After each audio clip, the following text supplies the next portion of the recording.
రథసప్తమి వేడుకలకు తిరుమల సిద్ధమైంది.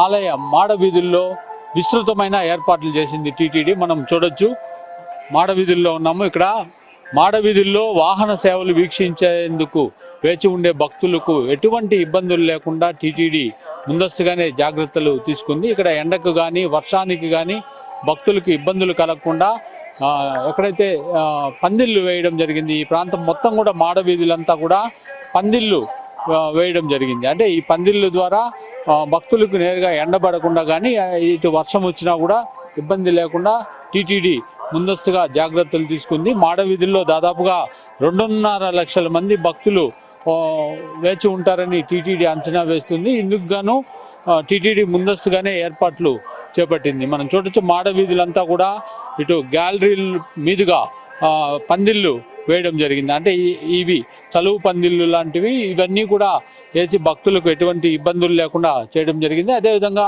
భక్తులకు ప్రధానంగా ఫుడ్ కౌంటర్లు కూడా విస్తృతంగా ఏర్పాటు చేశారు. ఇక్కడ అన్నప్రసాదాలు ఎప్పటికప్పుడు పంపిణీ చేయడానికి టీటీడీ ఏర్పాట్లు చేసింది. అంటే రేపటి రోజున రథసప్తమి సందర్భంగా ఉదయం 5:30 గంటల నుంచి రాత్రి 8 గంటల వరకు కూడా వాహన సేవలు మాడవీధుల్లో దర్శనమిస్తాయి. అంటే దాదాపుగా 7 వాహనాల్లో స్వామివారు రేపటి రోజున భక్తులకు మాడవీధుల్లో దర్శనమిస్తారు. ప్రధానంగా ఉదయం సూర్యప్రభ వాహనం అత్యంత కీలకమైంది. సూర్యప్రభ వాహనంలో స్వామివారు 5:30 గంటలకు ప్రారంభమవుతుంది. ఆ తర్వాత మాడవీధుల్లో పడమర మాడవీధి, ఉత్తర మాడవీధి మలుపు వద్దకి చేరుకోగానే అక్కడ సూర్యప్రభ వాహనం మీద సూర్యకిరణాలు ప్రసరిస్తాయి. దాంతో రథసప్తమిలో అత్యంత ప్రధానమైన ఘట్టము సూర్యప్రభ వాహనము.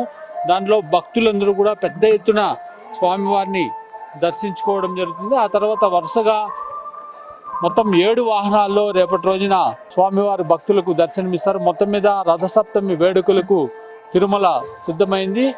భక్తులకు కూడా ఇబ్బందులు లేకుండా టీటీడీ ఏర్పాట్లు అయితే చేపట్టింది. కెమెరామెన్ బాలుతో శ్రీనివాస్, 10 టీవీ, తిరుమల.